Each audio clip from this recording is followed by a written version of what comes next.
Welcome to another edition of Talking Politics with Dotun Oladipo, with your regular hosts and managing editor of the Go Online, Dotun Oladipo.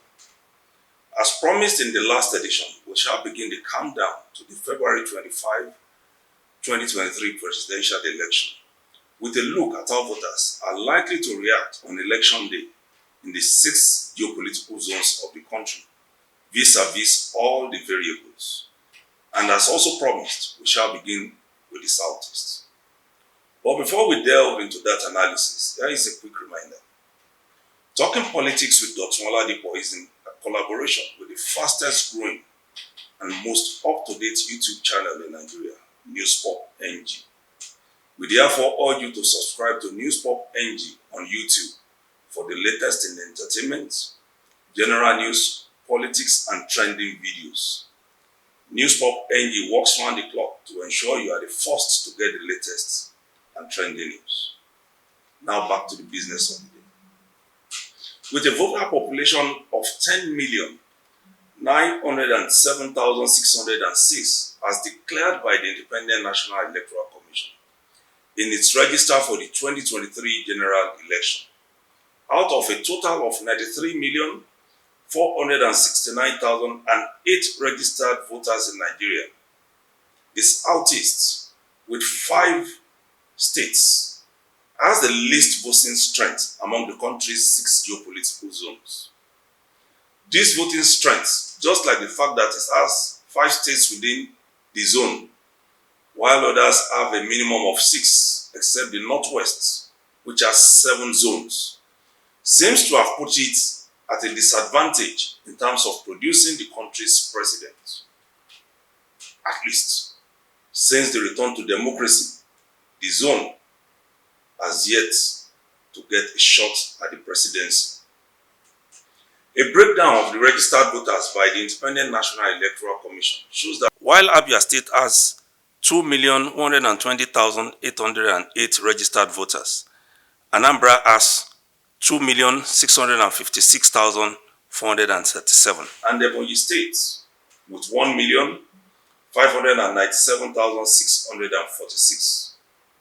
For Enugu State, the number of registered voters for the 2023 general election are 2,112,793, with Imo State having 2,419,922 registered voters.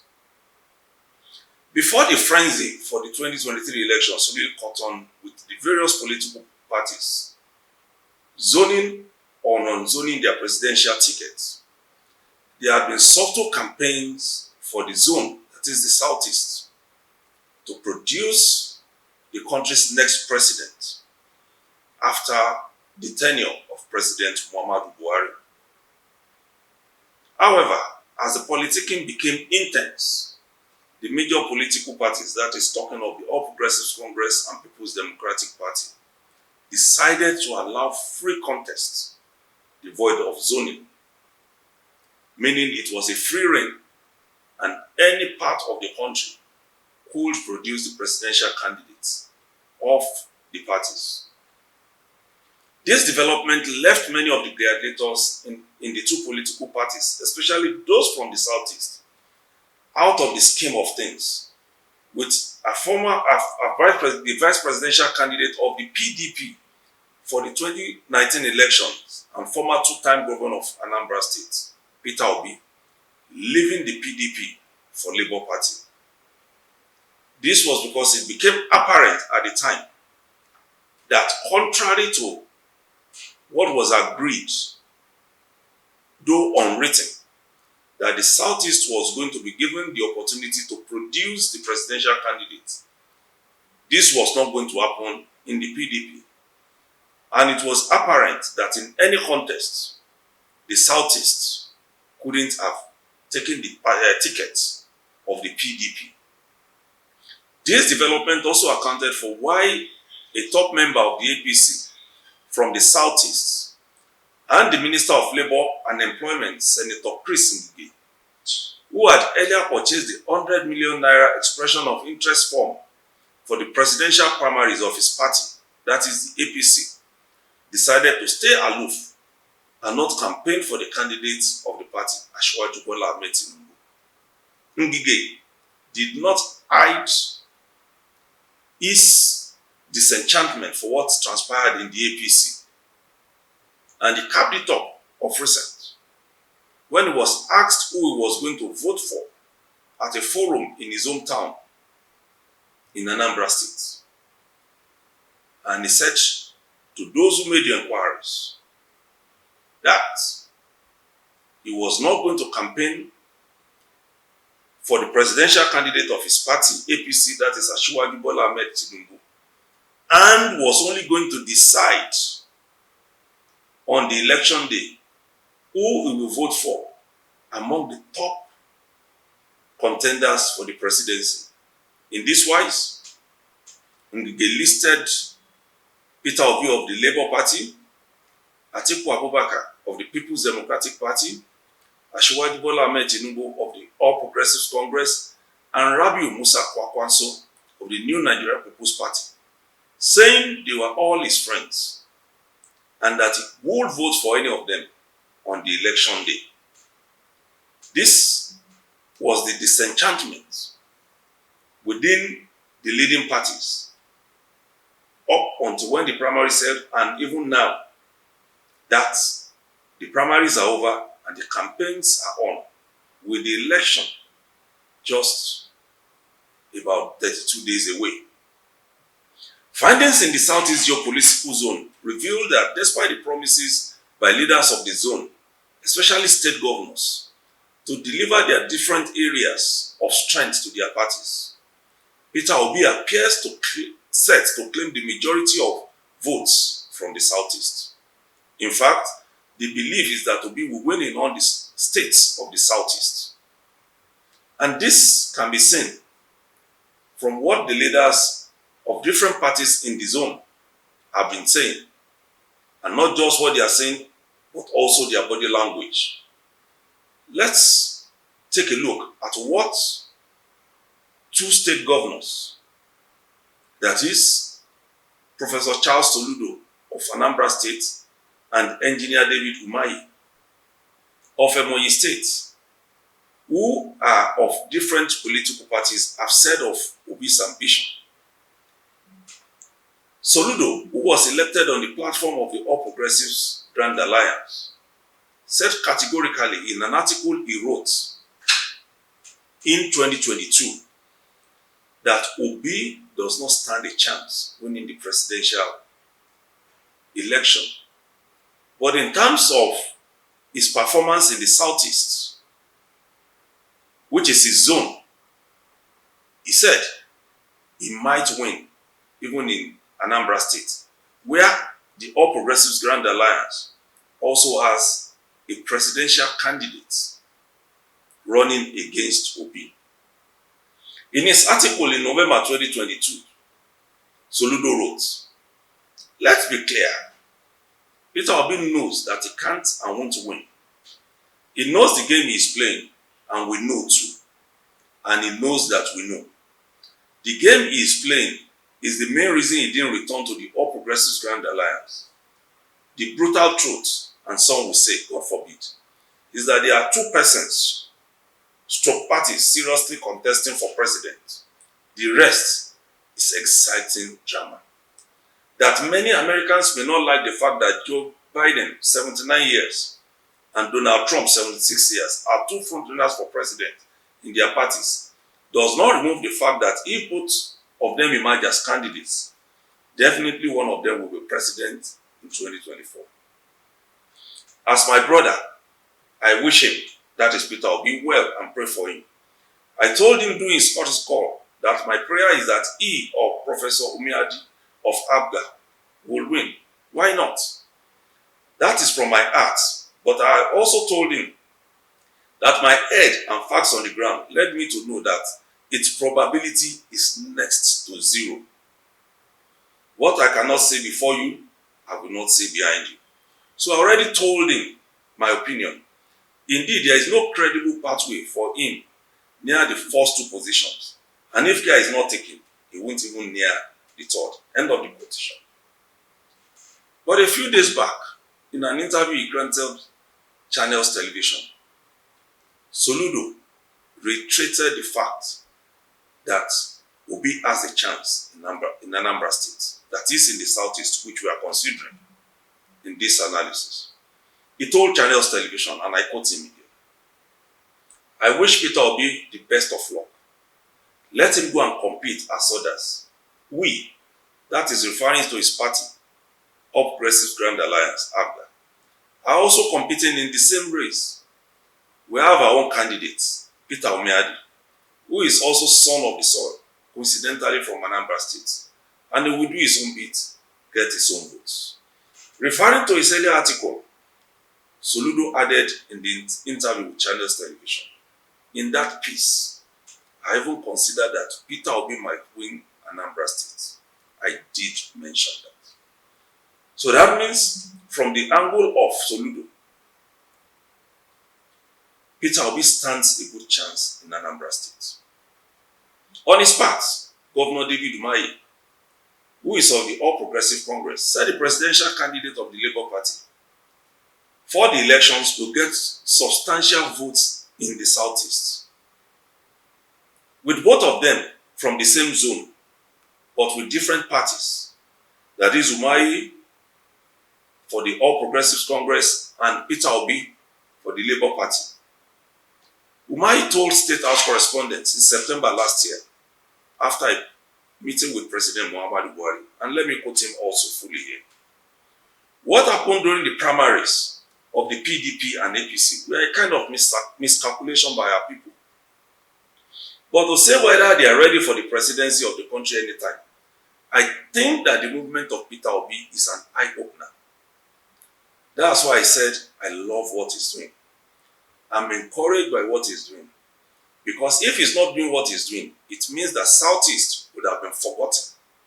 So while my party takes the victory, he would have prepared a very good crown for the Southeast presidency, so that nobody is going to write us off. And you can see the level of his acceptability, which does not translate to victory over APC. I'm sure of that, but it's a good movement. And it reassures the Southeast people and the entire country that we are accepted. You know that. And we will one day become the president of this country. It's very important." End of quote. Beyond the position of the two governors, those who have been following the politics of the Southeast are also quick to point to the fact that because of the massive support for Peter Obi, most of the candidates for the 2023 election in the zone are not seen to be openly campaigning against him. Rather, what they have been doing, according to analysts, has been to sell their own position to the electorate and leave them, especially where they don't belong to the Labour Party, to decide on who to vote for at other levels of election. And this is simply because, unlike a lot of other zones that are divided largely between two parties, the Southeast states have spread their tentacles in different directions, with some belonging to the APC, some still with the PDP, and then one with the All Progressives Grand Alliance. So while candidates are campaigning for their own position on the platform of the different parties, most of them cleverly are leaving out making a pronouncement openly on the ambition of Peter Obi. But while they do this in the public, sources have said most of them are rooting for Peter Obi privately.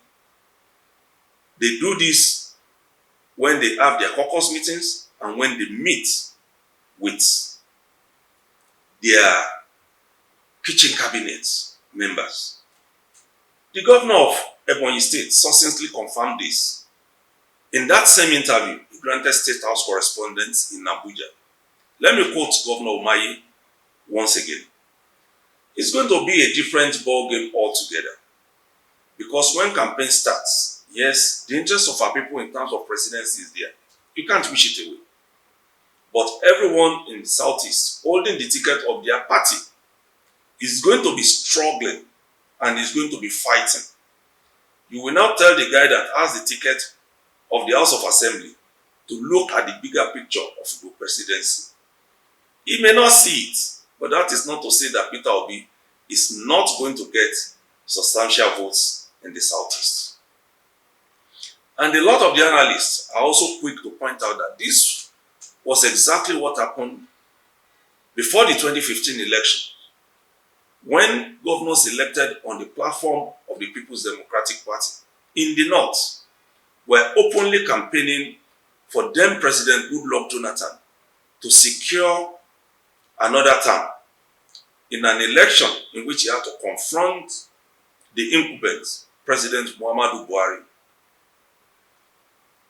Close to the election, while most of them kept campaigning for themselves openly, their chance of the PDP retaining the presidency became very less with time, and their voice drowned as soon as the people of the North made it very clear that they were rooting for President Muhammadu Buhari.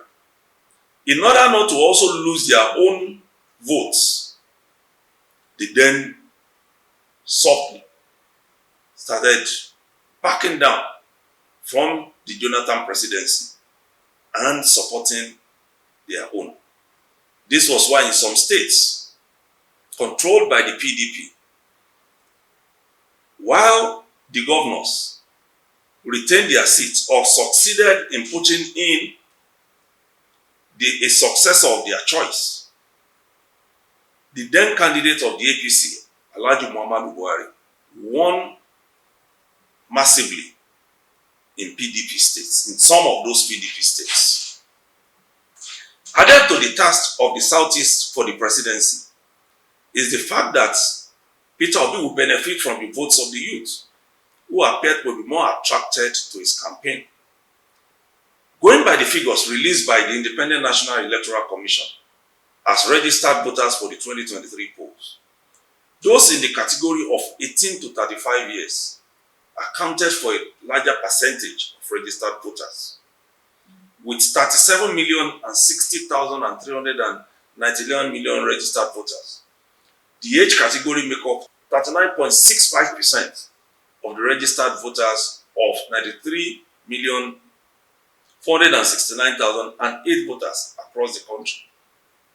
And like it has been agreed, the number of youths in the Southeast appears to be quite large, and they form a bulk of this youth population on the register of INEC for the election. Another factor said to be working in Obi's favor has been the battle of wits and war of words between the camps of Atiku Abubakar and Bola Tinubu. Both candidates are being denigrated on a daily basis, with their media teams seeking to outpunch themselves with deaths being splashed and sometimes unprintable accusations. While Atiku Abubakar is being painted as a man who can be trusted with the resources of the country, Tinubu, the PDP, is insisting he's not fit to be president because of his alleged involvement in drug deals, alleged ill health, and accusations the PDP has said sticks, but which the APC has denied both verbally and with documents. However, this is not to say that Peter Obi will have a smooth sail in the Southeast. Even from his own state and from his own governor, Charles Soludo, he has had very harsh words and uncomplimentary remarks. Soludo said Obi's investment in Anambra State, which the former governor rated very highly and has been flaunting, was next to nothing by the time he came into office. Some have also accused Obi of executing projects that did not stand the test of time as governor. Obi has denied these accusations with evidence and has continued his campaign, reaching out to the populace and still embarking on his charity works to schools and hospitals, especially in his own state, Anambra State. Rated second behind Obi by analysts for the votes of the Southeast is Asiwaju Bola Ahmed Tinubu, the candidate of the APC and the former two-term governor of Lagos State. This is more so in Ebonyi and Imo states, where the two men, that is governors Hope Uzodinma and David Umahi, are members of the APC. He is said to get a chance of getting not less than 25% of votes in both states. Added to this is the fact that his meetings with stakeholders in the zone, especially businessmen who eventually raised 1 billion naira for his campaign, have raised his profile.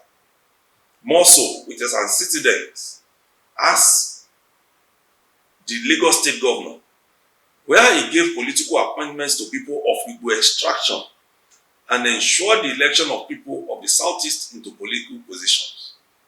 He is said to still have the support of those who have not forgotten. There are some Igbo people who are in high positions in the federal government led by the APC. Some of them are also still holding political positions at the federal and state levels. This is believed to be a major count for Tinubu in the countdown to the poll. For Atiku Abubakar, he has been placed third in the Southeast by analysts behind Obi and Tinubu. The zone, which was largely controlled by the PDP since the return to democracy until of recent, when Governor David Umahi defected from the PDP to the APC, is still said to have that sentiment for the PDP. This is even so for Imo and Ebonyi states that have APC governors. A lot of people still believe, and rightly so, that Governor David Umahi is not likely to be able to win Ebonyi State for the presidential candidate of the APC. This is largely because most of those who founded the PDP in the state refused to move with him into the APC, and they still control a very large part of the voting population in the state. The same goes for Imo State, where the PDP held sway until the ruling of the Supreme Court gave Hope Uzodinma the ticket to go into the Imo State government house. Indeed, also, for Umahi, it will be recalled that his two-term governorship was won on the platform of the PDP. Also, the fact that the G5 governors within the fold of the PDP are against Atiku Abubakar's presidential bid will make it tougher for him in the Southeast. Two of the PDP governors who now belong to the G5, that is Governor Okezie Ikpeazu of Abia State and Ifeanyi Ugwuanyi of Enugu State, are strong members of the G5 who will not vote for Atiku Abubakar if the group insists on going its way by not identifying with the PDP in the upcoming presidential election. So far, the leader of the G5, Nyesom Wike, has promised Nigerians that they will hear from the group before the end of January on who they will pitch their tent with for the presidential election. Now, beyond the issue of politicking, Many have asked, will the insecurity in the Southeast allow the over 10 million registered voters to exercise their voting rights? For analysts, the answer is a no.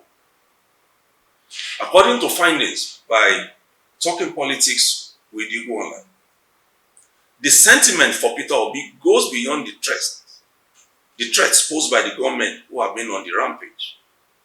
It will be recalled that just this week, the chairman of Idiato North Local Government Area of Imo State, Christopher Oizu, was beheaded by gunmen who had collected 6 million naira ransom after kidnapping him from his home. So also, according to the Independent National Electoral Commission, over 50 offices had been attacked and burnt in the last 4 years, with most of them in the Southeast. So also have security operatives been killed and their offices attacked, burnt, and burnt. But despite all of this, a source told the Igbo Online that none of this will stop the people of the Southeast from coming out to vote for Peter Obi because of the sentiments already attached to the election. Let me paraphrase what he has said. He said it is going to be tough for anybody to say don't vote Peter Obi. The sentiments are already there.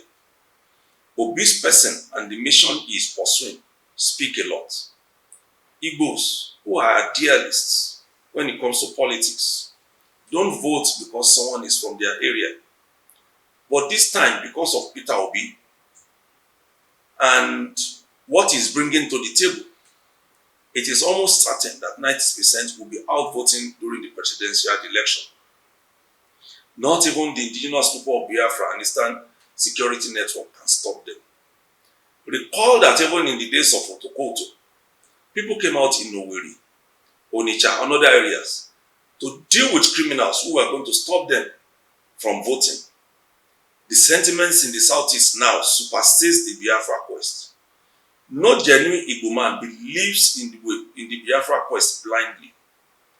Igbos have sent investments in several parts of Nigeria, especially Lagos. So they won't back IPOB for the secession or the division of the country. The mistake of the past, especially with the 2006 population census, when Masop forced people to stay away, won't happen again. As for this election, people will come out. People are already taking it to heart. Obi represents the brightest chance the Igbo has had since the days of former Vice President Alex Ekweme to clinch the presidency. So it will be suicidal to derail from that. End of the quote.